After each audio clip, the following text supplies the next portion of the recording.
A infância no Brasil Império.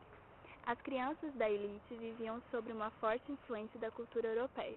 Elas vestiam-se e eram educadas como europeus. No início, quando ainda não haviam escolas, elas eram educadas por professoras de origem europeia, que se responsabilizavam pela formação moral, cultural e pedagógica. Em 1827, surgem as primeiras instituições. Os meninos ingressavam aos 7 anos e formavam-se geralmente em direito, enquanto as meninas estudavam até os 14 anos, idade em que estavam prontas para casar. As crianças sem recursos financeiros dificilmente tinham acesso à educação, e quando tinham, era uma educação precária que resultaria em adultos analfabetos, desprovidos de direitos. Os filhos de escravos não tinham acesso a educação alguma. Aos 4 anos já se encarregavam pelo gado e pelos serviços domésticos. Aos 12 anos já eram considerados adultos e trabalhavam como os demais escravos. Grande parte do contingente forçado que lutou na Guerra do Paraguai eram crianças. A obtenção de voluntários consistia em fechar uma rua de movimento em uma determinada cidade e obrigar todos os aptos a se alistarem à ponta de baioneta. O fato de ser criança não era impedimento, e muitas foram à guerra. Muitas crianças abandonadas que perambulavam pelas cidades também eram obrigadas por chefes de polícia a irem para a guerra. Por serem mais fáceis de repor, eram utilizadas em tarefas mais perigosas, como carregar pólvora e municiar canhões. Mulher do Império. Durante o Império, a legislação estendeu o direito ao ensino primário às mulheres, mas na prática elas continuavam excluídas. A mulher do Império era privada de liberdade, saía de casa apenas para ser batizada, para casar e por fim ser enterrada. Vivia confinada em casa, ociosa e rodeada de escravas para atender suas necessidades.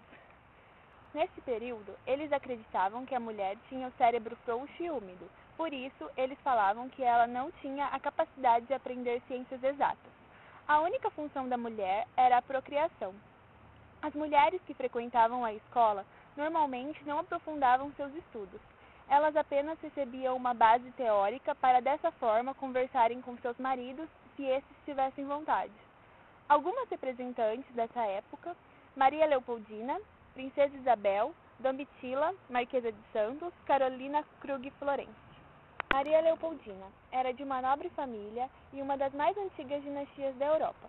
Quando chegou ao Brasil, causou espanto, porque era extremamente culta para sua época e com grande interesse pela botânica. Quando o marido, príncipe regente, viajou para São Paulo em agosto de 1822 para apaziguar a política, Dona Leopoldina exerceu a regência. Foi ela quem assinou o decreto da independência do Brasil. Existem divergências sobre a morte dela.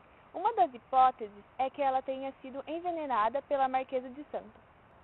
Princesa Isabel era filha de Dom Pedro II e foi regente do Império por 3 ocasiões.